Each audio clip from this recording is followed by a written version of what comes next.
Hi friends, ఈరోజు మన recipe వచ్చేసి మిరియాల అన్నము. ఈ చల్లగా ఉంటే కాలంలో జలుబులు అవి చేస్తుంటాయి కదా, సో సింపుల్గా ఈ రెసిపీ చేసుకొని ట్రై చేయండి. ఫస్ట్ మనకి కావాల్సిన పదార్థాలు మిరియాల పొడి, 1 స్పూన్ వాము, నెయ్యి, కరివేపాకు, కొత్తిమీర, సాల్ట్, ఉడికించుకున్న అన్నం. ఫస్ట్ స్టవ్ ఆన్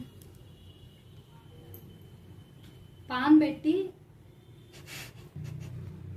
కొంచెం వేడెక్కిన తర్వాత మిరియాల పొడి,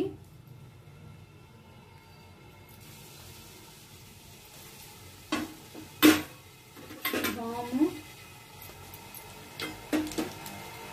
కరివేపాకు యాడ్ చేసుకోండి.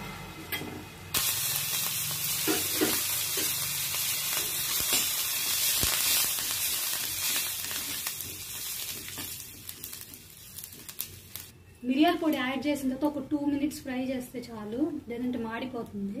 ఇప్పుడు ఉడికించిన రైస్ యాడ్ చేసుకుందాం.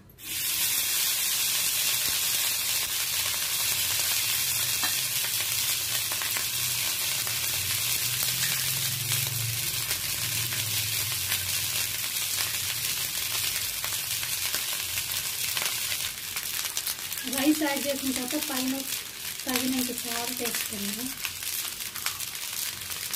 కొత్తిమీర, అన్నీ సాల్ట్ యాడ్ చేసిన తర్వాత మిక్స్ చేసుకుంటాము. తెల్లగడ్డ ఇష్టపడే వాళ్ళు తెల్లగడ్డ కూడా వేసుకోవచ్చు, తిరగమాతలోనే వేసేసుకోండి. ఆ తర్వాత రైస్ వేసుకోవచ్చు.